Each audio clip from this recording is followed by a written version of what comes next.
Hello everyone, कैसे हैं। आज हम करने जा रहे हैं क्वेश्चन नंबर 10 एक्सरसाइज 8.1। चलिए करते हैं question number 10।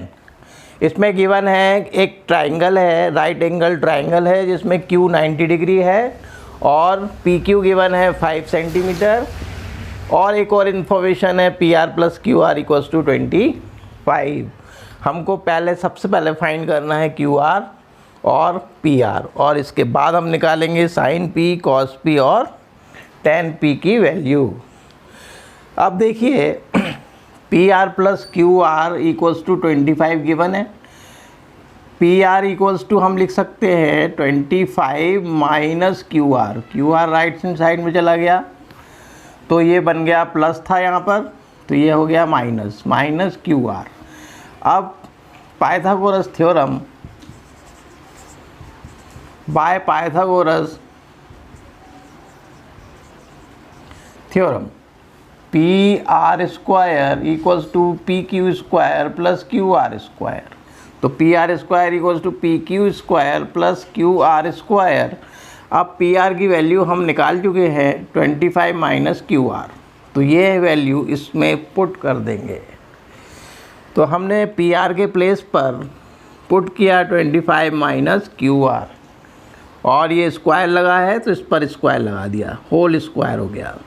Equals to PQ given है 5, तो 5 वैल्यू यहाँ रख देंगे, 5 स्क्वायर हो जाएगा plus QR square as it is. ये हमको फाइंड करना है। अब 25 माइनस QR होल स्क्वायर, इसको एक्सपांड कैसे करेंगे। हमने एक आइडेंटिटी पढ़ी है A minus B whole square equals to A square minus 2AB plus B square. तो यहाँ A है 25 और B है QR, तो A square means 25 square minus 2 into A into B।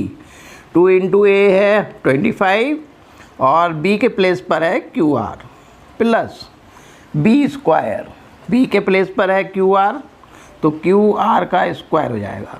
तो ये एक्सपांड कर दी हमने A माइनस बी के होल स्क्वायर से A square minus 2AB plus B square equals to right hand side में 5 का स्क्वायर हो गया 25 प्लस QR स्क्वायर। अब देखिए LHS में QR स्क्वायर है, RHS में QR स्क्वायर है, दोनों में साइन प्लस का लगा हुआ है इसलिए हम डायरेक्ट कैंसिल कर सकते हैं।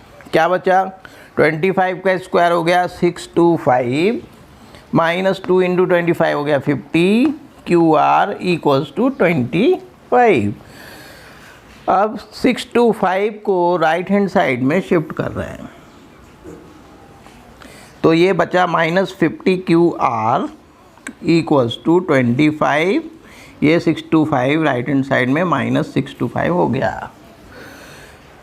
माइनस 50 QR इक्वल्स टू 25 में से जब 625 माइनस करेंगे तो माइनस 600 बचेगा, तो minus minus cancel, then QR की वैल्यू हो जाएगी 600 और ये 50 कहाँ जाएगा, नीचे इसके, तो 50 से डिवाइड कर दिया 600 को, ये आ गया 0 से 0 कैंसिल, 5 1 जा 5, 5 1 जा 5 और एक बचा 1, 1 और 0 10, 5 2 जा 10, तो QR आ गया 12 सेंटीमीटर। तो यहाँ लिख देंगे 12। अब देखिए PR फाइंड करना है। PR हम निकाल चुके हैं, PR equals to 25 minus QR, तो ये QR के प्लेस पर अब हम 12 लिख सकते हैं। तो PR इक्वल्स 25 माइनस QR की वैल्यू हमने पुट की 12, 25 माइनस 12 इक्वल्स टू हो गया 13। अब we have to find sine P, cos P and tan P। Sine P क्या होता है, परपेंडिकुलर अपॉन हाइपोटेनस, ये 13 आ गया। P अपॉन साइन P लिखा हुआ है, ये P के सामने हो गया परपेंडिकुलर, PQ होगा बेस, तो P अपॉन H परपेंडिकुलर क्या हुआ, QR और हाइपोटेनस क्या हो जाएगा, PR। तो साइन P की जो वैल्यू है वो हो जाएगी Q R upon P R. Q R है 12 upon 13। Cos P base upon hypotenuse. Cos P के लिए बेस होगा पी क्यू अपॉन हाइपोटेनस हो जाएगी पी आर। तो इसकी वैल्यू आ जाएगी, पी क्यू की वैल्यू है 5 और पी आर की वैल्यू है 13। इसी तरह अब हम निकालेंगे tan P। tan P होता है परपेंडिकुलर अपॉन बेस। P के लिए परपेंडिकुलर है क्यू आर अपॉन बेस हो गया पी क्यू। तो आंसर आ जाएगा 12/5। नाउ क्वेश्चन नंबर 11, हमें देखना है कौन सा स्टेटमेंट ट्रू है कौन सा फॉल्स है। सबसे फर्स्ट जो है, the value of tan A is always less then 1। क्या ऐसा हो सकता है? tan A की वैल्यू √3 भी होती है। tan 60 हमें मालूम है √3 होता है, तो tan √3 होता है 1.732। इसलिए ये स्टेटमेंट फॉल्स हुआ, क्योंकि tan की वैल्यू हमेशा 1 से छोटी नहीं होती है, 1 से ज़्यादा भी हो सकती है। Next, sec A equals to 12/5 for some value of angle A। Yes, it is true. sec A के लिए 12/5 हो सकता है, क्योंकि sec A की वैल्यू भी ये होता है हाइपोटेनस अपॉन बेस, तो hypotenuse is greater than base, इसलिए sec A की वैल्यू और 1 से भी बड़ी हो सकती है। तो sec A is always greater than और equal than 1। It is true.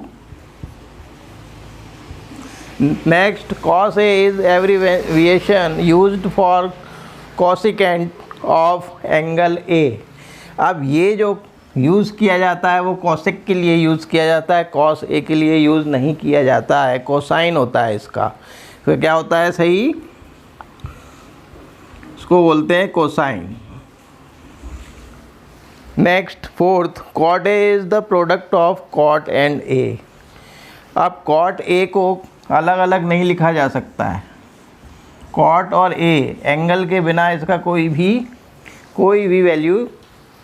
कोई वैल्यू नहीं है इसकी, विदाउट एंगल A। इसलिए A को हम अलग नहीं कर सकते, इसको साथ में लिखते हैं हमेशा, इसलिए ये स्टेटमेंट फॉल्स है। sin theta equals to 4/3 for some angle theta. अब 4/3 sin is always less than और इक्वल देन 1, तो यहाँ पर 4/3 1 पॉइंट समथिंग आएगा, 1 से ज़्यादा होगा, इसलिए ये स्टेटमेंट फॉल्स है।